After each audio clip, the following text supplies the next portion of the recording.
Ah, mes cheveux, j'arrive pas à les mettre. Pas mal.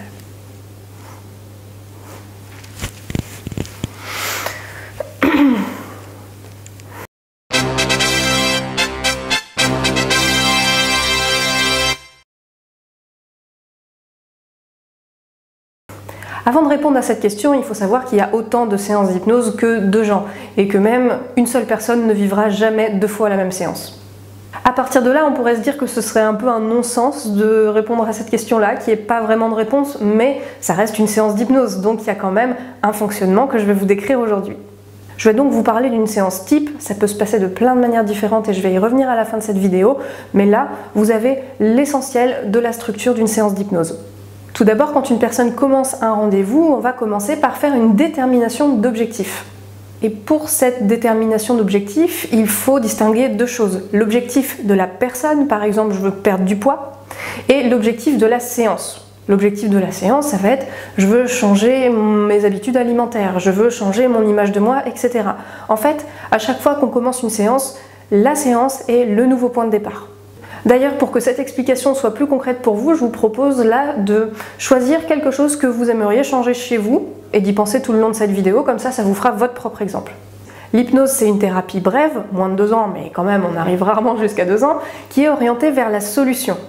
Mais avant d'aller vers une solution, il faut déjà savoir d'où on part, parce que si vous me dites je veux aller à Marseille, et ben moi selon que vous êtes à Paris ou dans la Manche ou en Bretagne, et ben je ne vais pas vous donner le même chemin. Donc dans un premier temps, on fait le point sur ce que vous vivez aujourd'hui et puis assez rapidement, on va passer à ce que vous voulez vivre à la place. Ça va être votre point B. Souvent, on sait ce qui ne va pas, mais on ne sait pas ce qu'on veut à la place, on n'a pas réfléchi à ce qu'on voulait. Alors après, il va falloir voir ce qui vous empêche d'aller à ce point B. Qu'est-ce qui fait qu'aujourd'hui, ce n'était pas encore le cas? Peut-être c'était juste que vous ne saviez pas où vous voulez aller. Demandez-vous aussi en quoi l'hypnose peut vous aider pour ça. C'est très important dans cette détermination d'objectif de déterminer un objectif clair et précis. Si votre objectif c'est je veux avoir confiance en moi, c'est hyper vague. Ça veut tout et rien dire en fait. C'est quoi la confiance? C'est quoi moi? Plus vous allez savoir ce que tout ça représente, plus ça va être facile et rapide d'y aller. Évidemment, si c'est trop flou comme je veux être heureux, moi je sais pas ce que ça veut dire pour vous heureux. Et si vous me dites bah c'est être bien quoi, je sais pas non plus. Donc il faut vraiment aller dans le détail.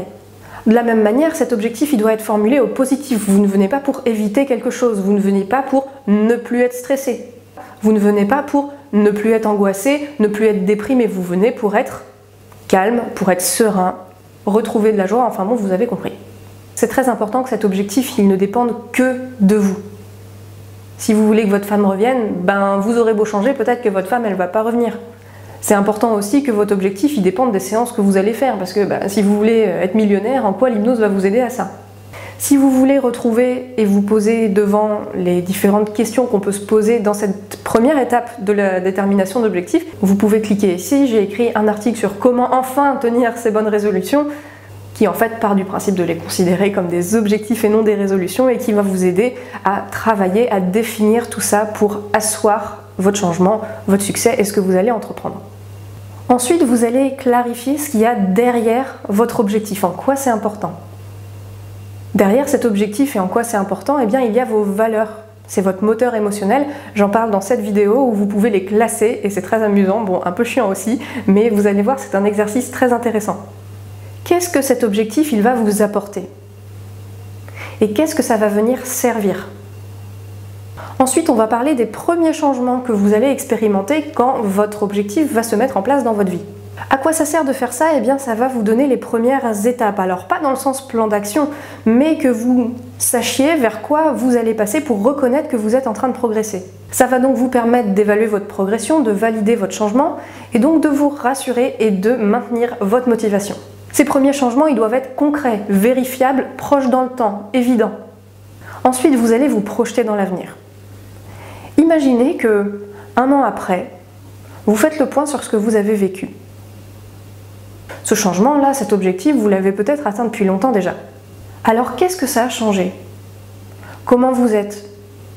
Et comment c'est autour de vous? Quels sont vos rapports avec vos proches?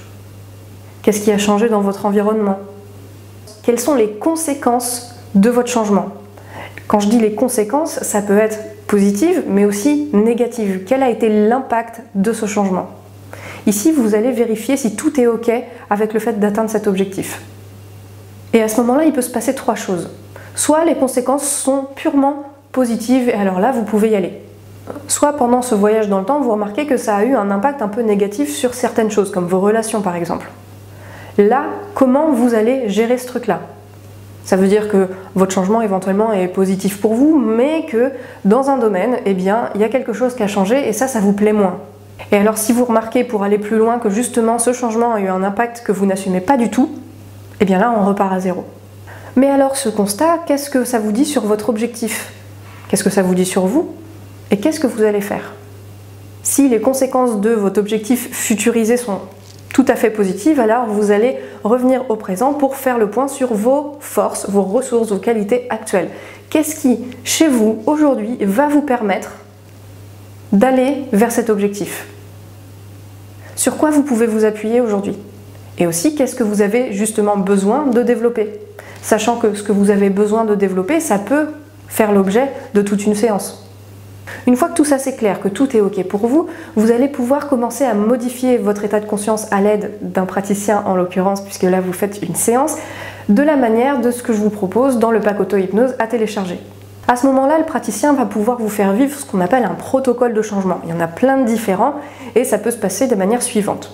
Alors que votre inconscient est plus réceptif, vous allez peut-être pouvoir imaginer certaines choses pour pouvoir communiquer avec lui dans son langage, avec vos ressentis. Vous allez sûrement avoir en retour des images, des sons, des pensées et des ressentis aussi en lien avec ce que vous venez d'échanger.